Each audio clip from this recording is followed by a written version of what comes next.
ونستعينه ونؤمن به ونتوكل عليه ونعوذ بالله من شرور أنفسنا ومن سيئات أعمالنا من يهده الله فلا مضل له ومن يضلل فلا هادي له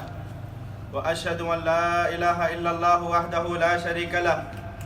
وأشهد أن محمدا عبده ورسوله أرسله بالحق بشيرا ونذيرا أما بعد فإن خير الحديث كتاب الله وخير الهدي هدي محمد صلى الله عليه وآله وسلم وشر الأمور محدثاتها وكل محدثة بدعة وكل بدعة ضلالة وكل ضلالة في النار. فأعوذ بالله من الشيطان الرجيم. بسم الله الرحمن الرحيم. يا أيها الذين آمنوا اتقوا الله حق تقاته ولا تموتن إلا وأنتم مسلمون. يا أيها الناس اتقوا ربكم الذي خلقكم من نفس واحدة وخلق منها زوجها وبث منهما رجالا كثيرا ونساء واتقوا الله الذي تساءلون به والأرحام إن الله كان عليكم رقيبا. يا أيها الذين آمنوا اتقوا الله وقولوا قولا سديدا يصلح لكم أعمالكم ويغفر لكم ذنوبكم ومن يطع الله ورسوله فقد فاز فوزا عظيما. عزیز ساتھیوں، محترم دوستوں، بزرگوں اور بھائیوں اور امت کے نونہال بچوں، تمام قسم کی تعریف، بڑائی، عظمت و کبریائی اس اللہ وحدہ لا شریک کے لیے ہے جو ہم سب کا خالق اور مالک ہے، مربی اور مدبر ہے. بعدہ صلاۃ والسلام کا نزول ہو تمام انبیاء پر، خصوصاً اس ذات مقدسہ مطہرہ مبرکہ پر جن کا نام نامی اسم گرامی جناب عربی شفیع المذنبین خاتم المرسلین محمد الرسول اللہ صلی اللہ علیہ وآلہ وسلم.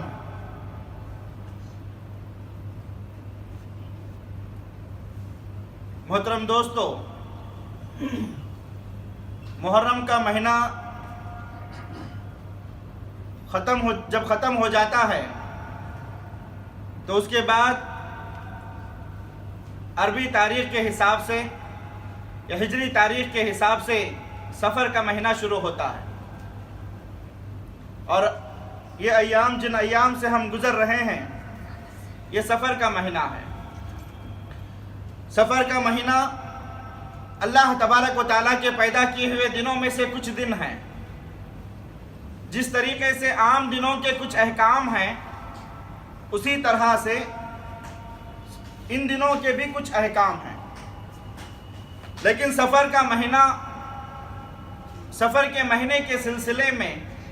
زمانے جاہلیت کے لوگوں کے اندر کچھ توہمات،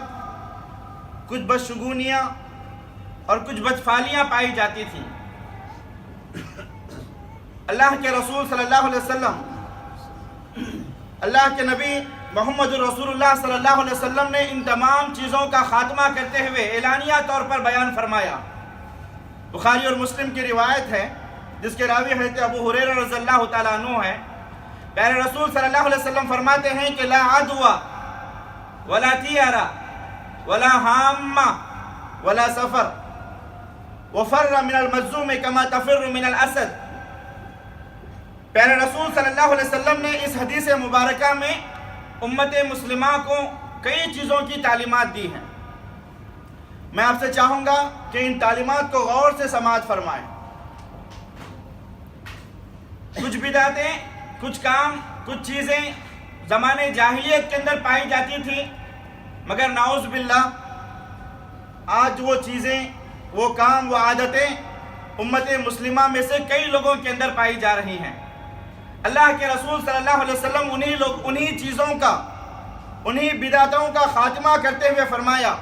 لا عدوى ولا طیارہ ولا حامہ ولا سفر. اس حدیث میں پیارے رسول صلی اللہ علیہ وسلم نے سب سے پہلی جس چیز کی دعوت دی ہے یا جس چیز کی تعلیم دی ہے وہ ہے لا عدوى. لا عدوى اس کے معنی یہ ہے کہ اسلام کے اندر ایک انسان کی بیماری دوسرے انسان کو لگ جانا اس طرح کی کوئی چیز نہیں ہے.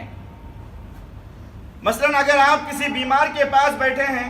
اگر آپ کسی بیمار سے ملاقات کرتے ہیں، بیمار کو چھوتے ہیں، تو لوگوں کا یہ تصور ہے کہ اس کو چھو لینے سے اس کی بیماری میرے اندر آ جائے گی، اس کے پاس بیٹھنے سے اس کی بیماری میرے اندر منتقل ہو جائے گی۔ نعوذ باللہ، اس طرح کا عقیدہ رکھنا یہ اسلامی عقیدے کے خلاف ہے، کیونکہ در حقیقت بیماری دینے والا صرف اور صرف اللہ ہے، شفا دینے والا صرف اور صرف اللہ ہے۔ اس لیے میرے مسلمان بھائیوں، ایک مسلمان کو اللہ تبارک و تعالیٰ کی ذات پر مکمل بھروسہ ہونا چاہیے اور یہ سوچ کر زندگی بسر کرنا چاہیے کہ بیماری بذات خود کسی سے کسی میں منتقل نہیں ہوتی، بیماری بذات خود کسی سے کسی میں منتقل نہیں ہوتی، بیماری دینے والا اللہ ہے، شفا دینے والا اللہ ہے۔ اس لیے اللہ کے رسول صلی اللہ علیہ وسلم نے فرمایا لا عدوہ، اسلام کے اندر اس طریقے کی کوئی چیز نہیں ہے کہ ایک کی بیماری دوسرے کو لگ جائے گی۔ جن لوگوں کے اندر اس طریقے کا عقیدہ ہوا ہے، یہ عقیدہ زمانے جاہلیت کے عقیدوں میں سے ایک عقیدہ ہے۔ امت مسلمہ کے لیے ضروری ہے کہ اس طریقے کے عقیدے کو نکال کر کے پھینک دیں۔ اسی طریقے سے پیارے رسول صلی اللہ علیہ وسلم نے اس حدیث میں دوسری چیز جس کی اللہ کے رسول صلی اللہ علیہ وسلم ہمیں تعلیم دیتے ہیں وہ ہے ولا تیرہ۔ ولا تیرہ، اسلام کے اندر بدشگونی نام کی کوئی چیز نہیں ہے۔ اسلام کے اندر بدشگونی اور بدفعلی نام کی کوئی چیز نہیں ہے۔ یعنی کچھ لوگوں کی یہ عادت ہوتی ہے، اور یہ عادت زمانے جاہلیت کے عادتوں میں سے ایک عادت ہے کہ آدمی کسی بری چیز کو دیکھ کر کے اس سے بدفعلی لیتا ہے، یا کسی بری آواز کو سن کر کے اس سے بدشگونی لیتا ہے۔ مثلا کوئی کام کر رہے ہیں، اچانک سامنے سے ایک لنگڑے آدمی کا گزر ہوا۔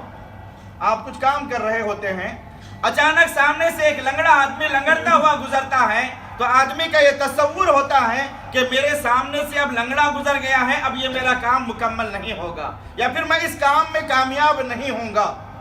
اسی طریقے سے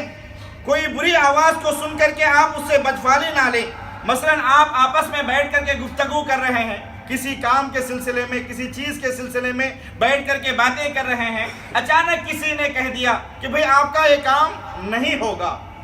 آپ کا یہ کام نہیں ہوگا۔ دوسرے نے کہہ دیا کہ بھئی اب آپ کے زبان سے نکل گیا ہے تو یہ میرا کام نہیں ہوگا، آپ کی زبان تو کالی زبان ہے، تم جب کوئی چیز کہتے ہو تو وہ ہو کر کے رہتی ہے، اب آپ کے زبان سے نکل گیا ہے تو یہ کام نہیں ہوگا۔ یہ بدشگونی ہے،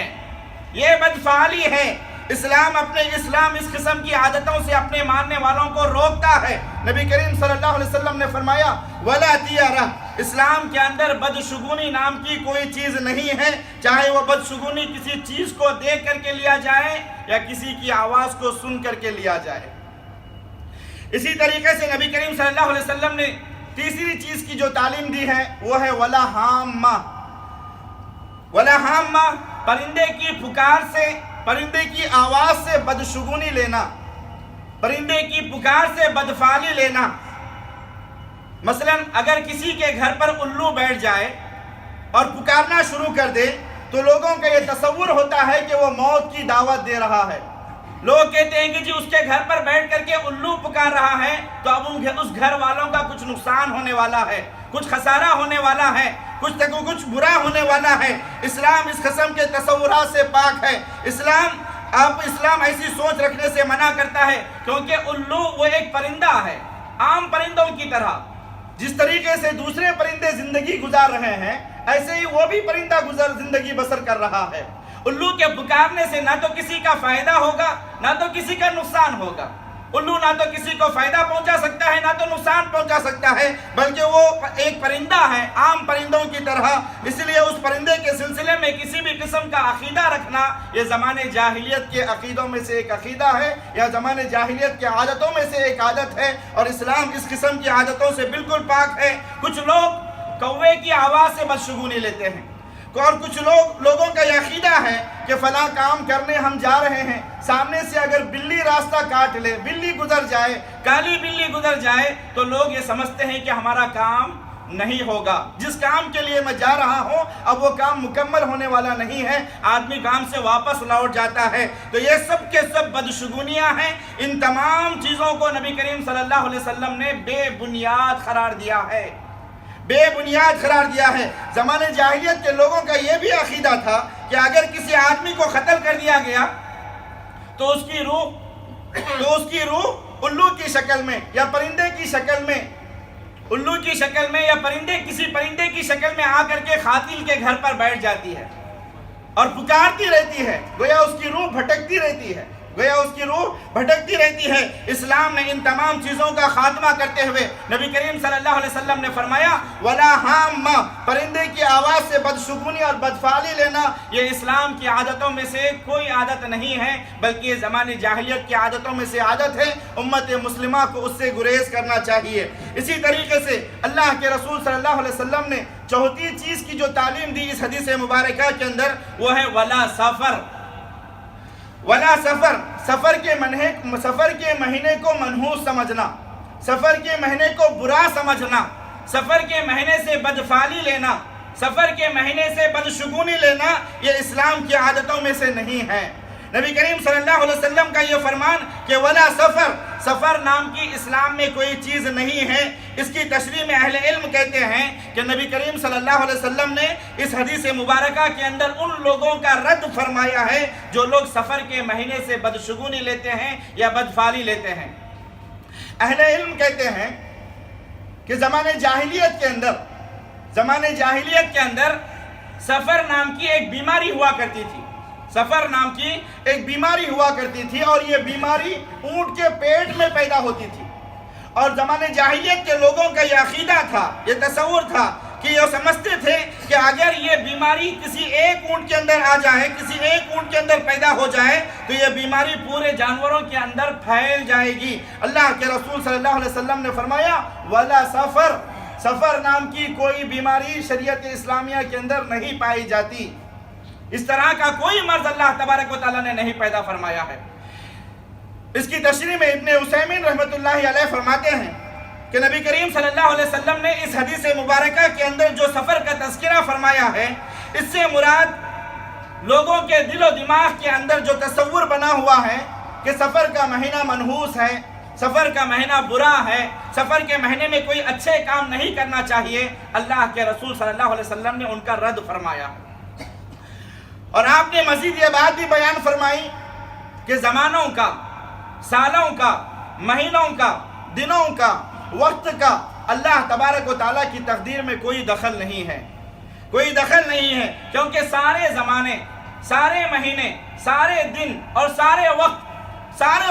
وقتوں کو اللہ تبارک و تعالیٰ نے پیدا فرمایا ہے۔ اللہ تبارک و تعالیٰ اپنے کلام پاک سورہ توبہ کی آیت نمبر 36 میں فرماتا ہے ان عدت الشہور عند اللہ 12 شہرا فی کتاب اللہ یوم خلق السماوات والارض۔ اللہ تبارک و تعالیٰ کے نزدیک مہینوں کی گنتی 12 ہے، یعنی اللہ تبارک و تعالیٰ نے یہ مہینوں کی جو گنتی بنایا ہے یہ کب بنایا؟ آسمانوں کو بنانے سے پہلے، زمینوں کو بنانے سے پہلے، آسمانوں اور زمینوں کو پیدا کرنے سے پہلے اللہ تبارک و تعالیٰ نے مہینوں کو بنا دیا ہے۔ تو کیا پتہ کیا چلتا ہے؟ اس آیت سے پتہ یہ چلتا ہے کہ یہ مہینے، یہ سال، یہ دن، یہ وقت، ان سارے چیزوں کو پیدا کرنے والا اللہ ہے، ان سارے چیزوں کو پیدا کرنے والا اللہ ہے۔ کوئی مہینہ برا نہیں ہوتا، کوئی مہینہ منحوس نہیں ہوتا، ہر مہینے ایک جیسے ہوتے ہیں۔ جس طریقے سے دوسرے مہینے کے اندر اچھے اور برے کام کیے جاتے ہیں، ایسے ہی اسی طریقے سے سفر کے اندر بھی نیکی اور بدی کے کام، اچھے اور برے کام انجام دیے جانے چاہیے۔ اسی لیے اگر کوئی بندہ یہ تصور کرتا ہے کہ سفر کے اندر کیا جانے والا کام پورا نہیں ہوگا، سفر کے اندر جو کام شروع کیا جاتا ہے وہ کام میں کامیابی حاصل نہیں ہوگی، یا سفر کے مہینے کے اندر خوشیاں نہیں منانا چاہیے، یا سفر کے مہینے کے اندر شادی بیاہ نہیں کرنا چاہیے، اکثر لوگوں کا، امت محمدیہ کا یہ عقیدہ بنا ہوا ہے کہ سفر کا مہینہ منحوس ہے، اس میں شادی بیاہ نہ کریں، اس میں اچھے کام نہ کریں، اس میں نیکی کے کام نہ کریں۔ لوگوں کا یہ تصور ہے، تو ایسے لوگوں کے اندر زمانے جاہلیت کی عادتوں میں سے ایک عادت ہے، لہٰذا اس عادت کو نکال دینا چاہیے، اس عقیدے کو نکال دینا چاہیے۔ اس کے برخلاف کچھ لوگ ایسے بھی ہیں جو سفر کے اندر کچھ کام کرتے بھی ہیں، تو وہ اس طریقے سے لکھتے ہیں کہ سفر خیر کے مہینے کی 15ویں تاریخ کو، 10ویں تاریخ کو، 12ویں تاریخ کو میں نے اس کام کا آغاز کیا یا میں نے اس کام کو مکمل کیا۔ تو اس طریقے سے کہنا ابن عثیمین رحمۃ اللہ علیہ اس کی تردید کرتے ہوئے فرماتے ہیں کہ یہ لکھنا کہ سفر خیر کا مہینہ، سفر خیر کا مہینہ فلاں تاریخ کو میرا یہ کام ہوا ہے، گویا یہ بدعت سے بدعت کو دور کرنے کے برابر ہے۔ بدعت سے ایک تو کوئی مہینہ برا ہوتا ہی نہیں ہے، کوئی مہینہ خیر ہوتا ہی نہیں ہے، سارے مہینے ایک جیسے ہیں، سارے مہینے ایک جیسے ہیں۔ اب جو لوگ سفر کے مہینے میں کچھ کام کر کے اس طریقے سے لکھتے ہیں کہ سفر خیر کے مہینے میں میرا کام انجام ہوا، تو حضرت امام ابن عثیمین رحمۃ اللہ علیہ فرماتے ہیں تو گویا یہ بدعت سے بدعت کو دور کرنے کے برابر ہے۔ سفر نہ تو خیر کا مہینہ ہے نہ تو شر کا مہینہ ہے، بلکہ سفر یہ عام مہینوں کی طرح ایک مہینہ ہے۔ اور جہاں تک سفر کے اندر شادی بیاہ کرنے کا مسئلہ ہے، اس سلسلے میں بہت سارے لوگ کہتے ہیں، کچھ لوگ اس سلسلے میں، کچھ لوگ شادی بیاہ کے سلسلے میں، کچھ لوگ محرم کے مہینے کو منحوس سمجھتے ہیں، کچھ لوگ سفر کے مہینے کو منحوس سمجھتے ہیں، کچھ لوگ محرم کے مہینے میں شادی بیاہ کو روک دیتے ہیں تو کچھ لوگ سفر کے مہینے میں شادی بیاہ کو روک دیتے ہیں۔ ان لوگوں کو اس بات کا علم ہونا چاہیے کہ سفر کے مہینے میں جو لوگ شادی بیاہ نہیں کرتے، اچھے کام نہیں کرتے، کچھ بڑے کاموں کی ڈیل نہیں کرتے، ان لوگوں کو اس بات کا علم ہونا چاہیے کہ ام المومنین حضرت خدیجۃ الکبریٰ رضی اللہ تعالی عنہا کا نکاح امام الانبیاء، امام کائنات محمد الرسول اللہ صلی اللہ علیہ وسلم کے ساتھ سفر کے مہینے میں طے پایا تھا۔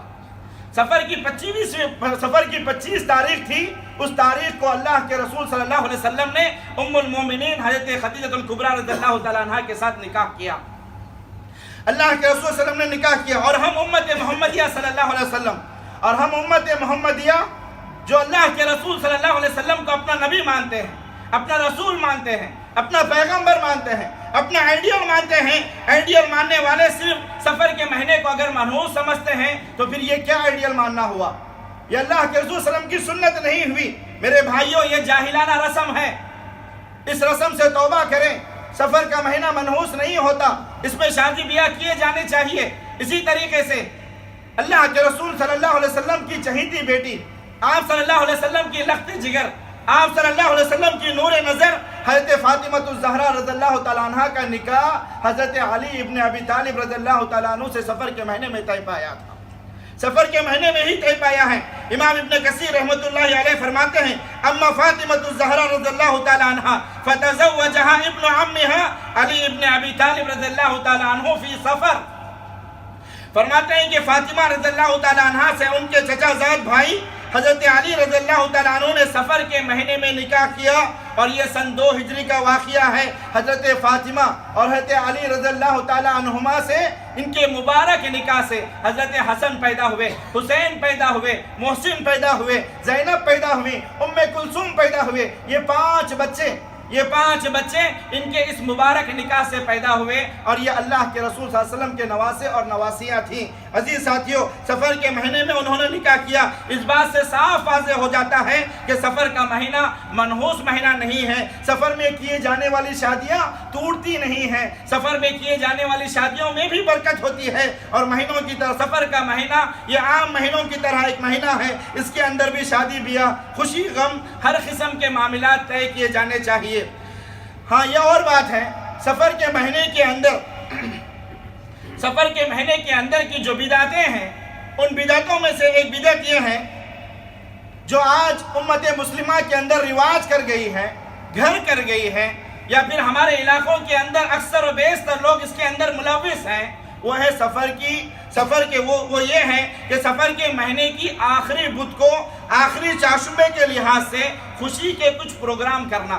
آخری چاشمے کے لحاظ سے خوشی کے کچھ پروگرام کرنا۔ بلکہ بعض لوگ سفر کے مہینے میں آخری چاشمہ منانے کے لیے قسم قسم کے کھانے پکوان پکا کر کے، توشے باندھ کر کے، باغیچوں میں جا کر کے ہریالی میں بیٹھتے ہیں اور ہریالی میں چلتے ہیں، ہریالی میں بیٹھتے ہیں اور ہریالی میں چلتے ہیں، اور ہریالی میں چلنے کو اللہ کے رسول صلی اللہ علیہ وسلم کی سنت سمجھتے ہیں، نعوذ باللہ۔ اور ان لوگوں کا یہ عقیدہ ہے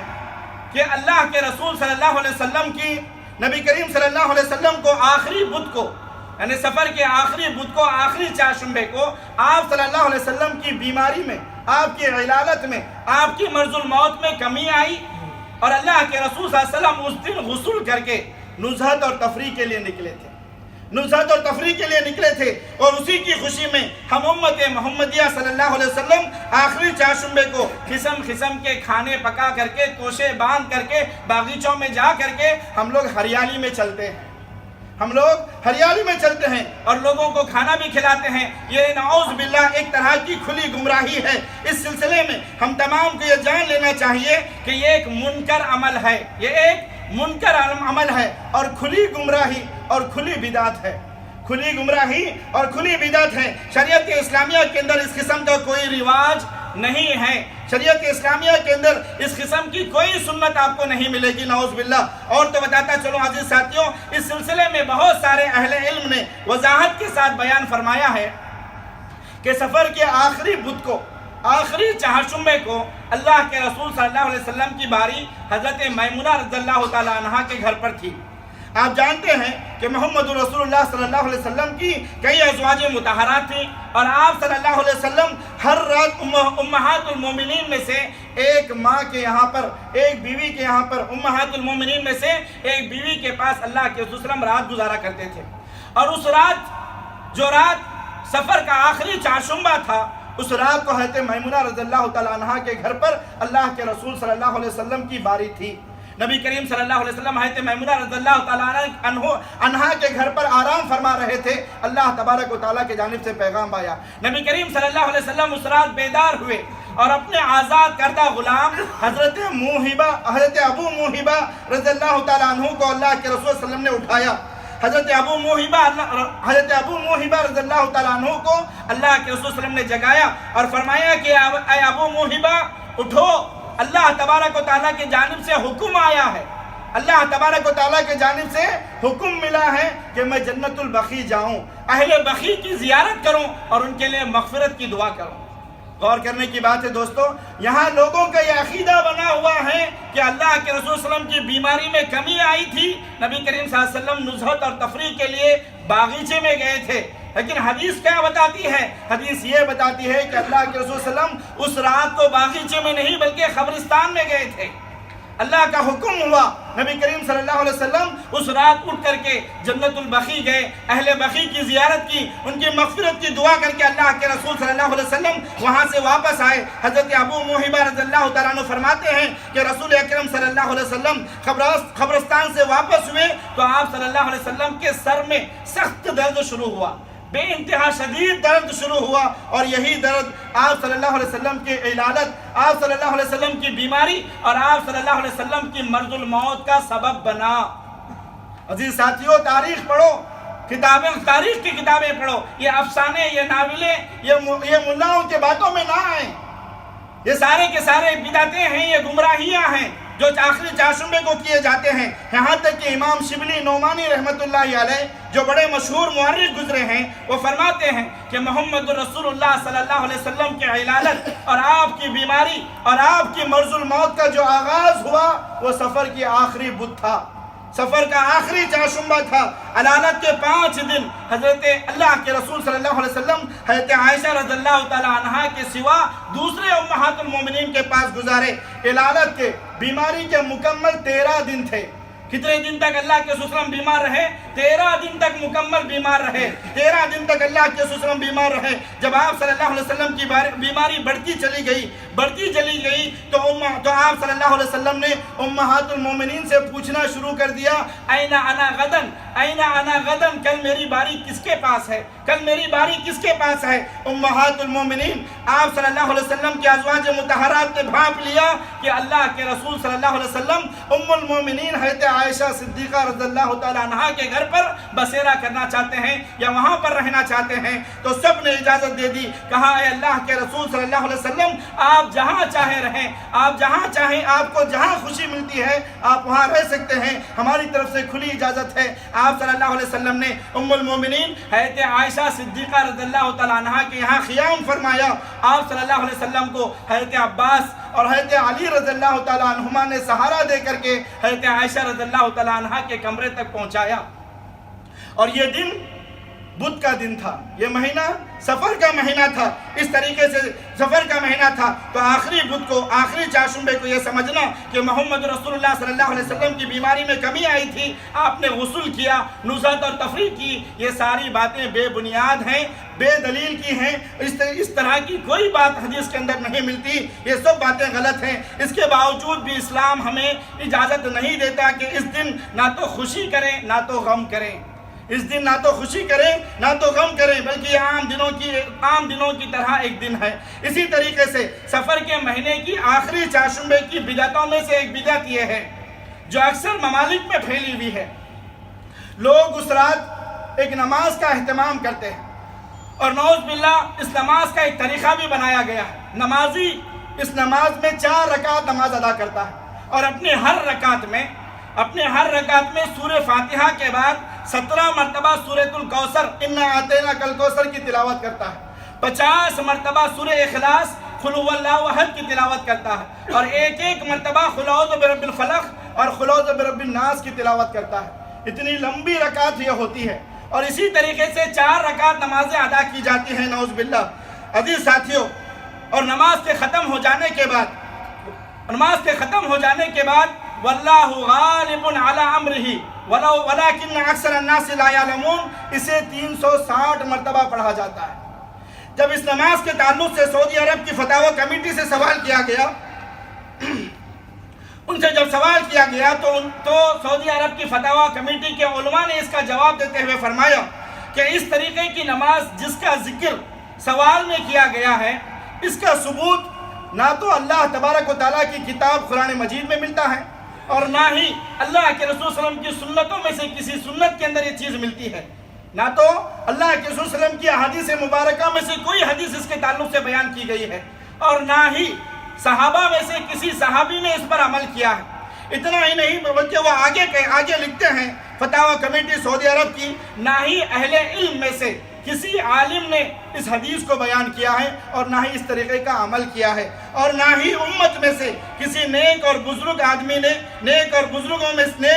میں سے کسی نے اس طریقے کا عمل کیا ہے، بلکہ یہ ایک کھلی بدعت ہے، منکر عمل ہے۔ اور آپ جانتے ہیں بخاری اور مسلم کی روایت ہے، پیارے رسول صلی اللہ علیہ وسلم نے فرمایا وَإِيَّاكُمْ مُحْدَثَاتِ الْأُمُورِ فَإِنَّ كُلَّ مُحْدَثَةٍ بِدْعَةٍ وَكُلَّ بِدْعَةٍ ضَلَالَةٍ وَكُلَّ ضَلَالَةٍ فِي النَّارِ۔ اللہ کے نبی نے فرمایا لوگوں بدعتوں سے بچو، دین میں نئے کام ایجاد کرنے سے بچو، کیونکہ دین میں نیا ایجاد کردہ ہر نیا کام یہ بدعت ہے، اور بدعتیں گمراہی ہیں، بدعتیں ضلالت ہیں، بدعتیں راہ راست سے بھٹکانے والے اعمال ہیں، بدعتیں یہ، اور بدعتی کا ٹھکانہ اللہ کے نبی نے فرمایا اللہ نے جہنم میں بنایا ہے۔ تو اس طریقے کی کوئی نماز شریعت اسلامیہ کے اندر نہیں پائی جاتی، اور اس عمل کو نبی کریم صلی اللہ علیہ وسلم کی طرف منسوب کرنا اور یہ عقیدہ رکھنا کہ محمد رسول اللہ صلی اللہ علیہ وسلم نے یا آپ کے صحابہ میں سے کسی صحابی نے اس طریقے کا عمل کیا ہے، تو یقیناً یہ اللہ کے رسول صلی اللہ علیہ وسلم اور آپ کے صحابہ پر باندھا جانے والا کھلا جھوٹ ہے،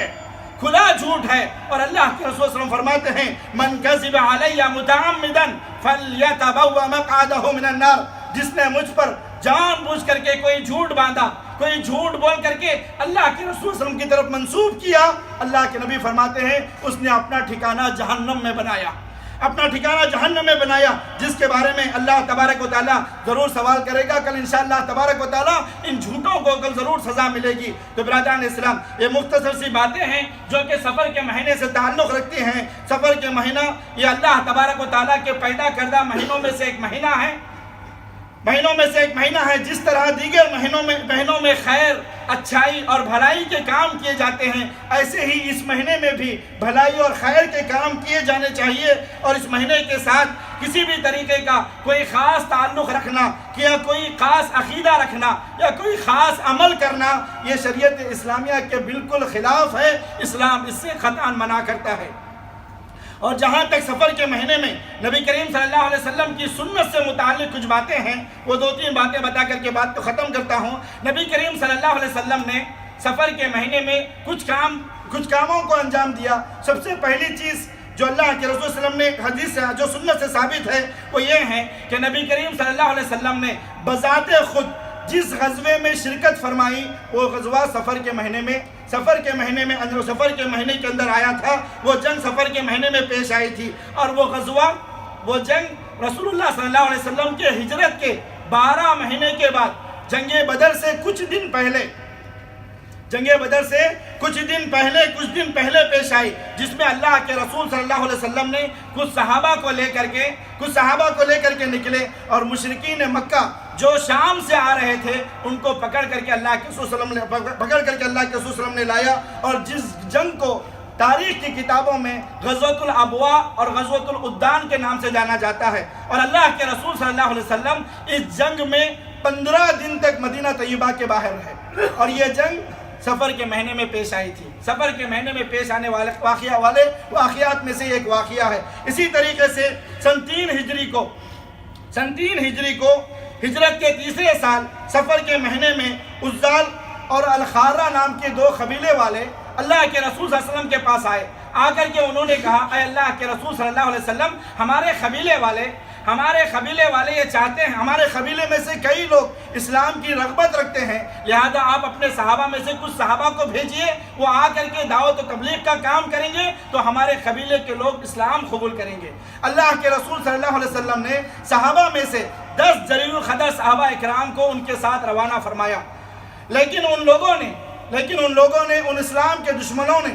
اللہ کے رسول نبی کریم صلی اللہ علیہ وسلم کے 10 صحابہ اکرام کو قیدی بنا کر کے انہیں بیچ دیا. ان بیچے جانے والے صحابہ میں سے ایک جلیل القدر صحابی حضرت خبیب رضی اللہ تعالیٰ عنہ بھی تھے، جنہیں اللہ کے ان دشمنوں نے اہل مکہ کے ہاتھوں بیچ دیا، اور حضرت خبیب رضی اللہ تعالیٰ عنہ کو بڑی بے دردی کے ساتھ شہید کیا گیا، اور یہ واقعہ تاریخ کی کتابوں میں بہت مشہور ہے. اسی طریقے سے سفر کے مہینے میں پیش آنے والے واقعات میں سے خیبر کی فتح کا بھی واقعہ ہے. امام ابن القیم رحمۃ اللہ علیہ فرماتے ہیں، خیبر کے لیے جو اللہ کے رسول صلی اللہ علیہ وسلم فتح کرنے کے لیے نکلے، وہ محرم کے آخری ایام تھے، اور اللہ تبارک و تعالیٰ نے سفر کے ابتدائی ایام میں مسلمانوں کو خیبر پر فتح عطا فرمائی. اسی طریقے سے اور بھی ایک واقعہ ہے. اسی طریقے سے سفر کے مہینے میں پیش آنے والے واقعات میں سے ایک عظیم واقعہ بیر معونہ کا واقعہ ہے. بڑا طویل واقعہ ہے. مختصر سے یہ ہے کہ یہ ہجرت کے بعد پیش آنے والے واقعات میں سے ایک عجیب و غریب واقعہ ہے. اللہ کے رسول صلی اللہ علیہ وسلم کو اس واقعے سے بڑی شدید تکلیف ہوئی. ابو براء عامر بن مالک نامی ایک شخص محمد رسول اللہ صلی اللہ علیہ وسلم کے پاس آیا. آ کر کے کہنے لگا، اے اللہ کے رسول صلی اللہ علیہ وسلم، آپ اپنے صحابہ میں سے کچھ صحابہ کو ہمارے ملک بھیجئے، وہ آ کر کے ہمارے بچوں کو ہمیں دین کی تعلیمات عطا کریں گے. اللہ کے رسول صلی اللہ علیہ وسلم نے صحابہ میں سے 70 جلیل القدر صحابہ اکرام کو جو قرآن کے حافظ تھے، قراء تھے، ان کے ساتھ روانہ فرمایا. اور وہاں پر جب یہ صحابہ اکرام کی جماعت بیر معونہ پر پہنچی تو وہاں پر عامر بن طفیل اس بدبخت نے بنو سلیم اور اسی طریقے سے عصیہ اور رعال اور زکوان کے قبیلوں کے ساتھ مل کر کے ان صحابہ اکرام پر حملہ کیا، انہیں قیدی بنا کر کے ان صحابہ اکرام کو قتل کیا. اس کا رنج و غم اللہ کے رسول صلی اللہ علیہ وسلم کو اتنا رنجیدہ ہوئے اللہ کے رسول صلی اللہ علیہ وسلم، مسلسل 1 مہینے تک نبی کریم صلی اللہ علیہ وسلم نے دعائے قنوت میں ان لوگوں کے لیے بد دعا فرمائی. تو عزیز ساتھیوں، یہ سفر کے مہینے میں پیش آنے والے واقعات تھے اللہ کے رسول صلی اللہ علیہ وسلم کی سیرت طیبہ کے اندر. اور اسی طریقے سے آخری بات، جو لوگ سفر کے مہینے میں نحوست کے تصور رکھتے ہیں، وہ لوگ حقیقت میں ایک موضوع اور من گھڑت حدیث کے حوالے کے طور پر پیش کرتے ہیں. وہ یہ ہے کہ رسول اللہ صلی اللہ علیہ وسلم نے فرمایا، حالانکہ یہ جھوٹ ہے. نبی کریم صلی اللہ علیہ وسلم نے اس طرح کا کوئی قول اللہ کے رسول سے نہیں ملتا، کوئی قول اللہ کے رسول سے ثابت نہیں ہے، کوئی صحیح حدیث نہیں ملتی. وہ کہتے ہیں کہ اللہ کے رسول صلی اللہ علیہ وسلم نے فرمایا، من بشرنی بخروج سفر بشرتہ بالجنہ. جو آدمی سفر کے مہینے میں سفر کا مہینہ سلامتی کے ساتھ گزرنے کی بشارت دے گا، اللہ کے نبی نے اسے جنت کی بشارت دی ہے. یہ حدیث بالکل من گھڑت ہے، موضوع ہے، لوگوں کی طرف سے بنائی ہوئی ہے۔ امام شوکانی رحمۃ اللہ علیہ جو بڑے محدث گزرے ہیں، اسی طریقے سے امام عجلونی رحمۃ اللہ علیہ اور بہت سارے محدثین نے کہا ہے کہ یہ بات من گھڑت ہے، لوگوں کی اپنی بنائی ہوئی ہے، جو گھڑ کر کے نبی کریم صلی اللہ علیہ وسلم کی طرف پیش کی گئی ہے، جبکہ بخاری شریف کی روایت ہے بالکل واضح ہے، جس میں اللہ کے رسول صلی اللہ علیہ وسلم نے فرمایا ولا سفر کی نحوست نام کی کوئی چیز اسلام کے اندر نہیں ہے۔ الغرض ان ساری باتوں کا خلاصہ یہی ملتا ہے کہ سفر کا یہ مہینہ اللہ تبارک و تعالیٰ کے پیدا کردہ مہینوں میں سے ایک عام مہینہ ہے۔ جس طریقے سے عام مہینوں کے اندر اچھے اور خیر کے کام کیے جاتے ہیں، اسی طریقے سے اس مہینے کے اندر بھی اچھے کام، خیر کے کام، شادی بیاہ کے کام، کچھ نیکی کے کام کیے جانے والے چاہیے۔ سفر کا یہ مہینہ اللہ کے مہینوں میں سے ایک مہینہ، اللہ کے پیدا کردہ مہینوں میں سے ایک مہینہ ہے۔ اس کو برا سمجھنا، اس کو منحوس سمجھنا، یہ اسلام کے بالکل خلاف ہے، اور اس طریقے کا سفر کے مہینے کے تعلق سے اس میں کوئی خاص عمل نہیں ہے، کوئی خاص عقیدہ نہیں ہے، اور جو لوگ عقیدہ رکھتے ہیں وہ شریعت اسلامیہ کے بالکل خلاف ورزی کر رہے ہیں۔ ان سے گزارش ہے کہ وہ اللہ تبارک و تعالیٰ کے دربار میں آئیں اور سچے دل سے توبہ کریں، اور ان چیزوں سے توبہ کر کے اللہ تبارک و تعالیٰ سے توبہ استغفار کر کے معافی مانگے۔ اللہ سے میں دعا کرتا ہوں کہ اللہ تبارک و تعالیٰ ہمیں صحیح دین کو سمجھنے اور اس پر عمل کرنے کی توفیق عطا فرمائے، اور جب تک اللہ تبارک و تعالیٰ ہمیں دنیا میں رکھے کتاب اللہ و سنت رسول پر عمل کرنے کی توفیق عطا فرمائے، اور جب اللہ وفات بھی عطا فرمائے تو اس کتاب اللہ و سنت رسول پر اللہ ہمیں وفات عطا فرمائے۔ یا رب اس مجلس میں یا امت میں جو لوگ بیمار ہیں تو انہیں شفائے کاملہ عاجلہ عطا فرما، جو لوگ تنگ دست ہیں تو ان کی تنگ دستی کو دور فرما، جن کے والدین زندہ ہیں تو انہیں صحت و تندرستی عطا فرما، جن کے والدین گزر گئے ہیں اے اللہ تو انہیں قبر کے عذاب سے بچا لے، انہیں جہنم کے عذاب سے بچا لے، انہیں جنت الفردوس میں جگہ عطا فرما۔ اے اللہ ہمارے دوست کا بیٹا بہت ہی سخت بیمار ہے، اے اللہ تو انہیں شفائے کاملہ عاجلہ عطا فرما، انہیں صحت و تندرستی عطا فرما، انہیں اس کے مرض سے مکتی و نجات عطا فرما، اور انہیں شفائے کاملہ عاجلہ عطا فرما۔ اے اللہ امت میں بھی جو لوگ بیمار ہیں تو انہیں شفائے کاملہ عاجلہ عطا فرما، جب تک دنیا میں رکھ ایمان اور اسلام کی حالت پر زندہ رکھ، اور جب وفات بھی عطا فرما تو ایمان اور اسلام کی حالت پر وفات عطا فرما، اور زبان سے کلمہ لا الہ الا اللہ محمد رسول اللہ صلی اللہ علیہ وآلہ وسلم عطا فرما۔ اقول قولی ھذا واستغفر اللہ لی ولکم ولسائر المسلمین من کل ذنب فاستغفروا وتوبوا الیہ انہ هو الغفور الرحیم۔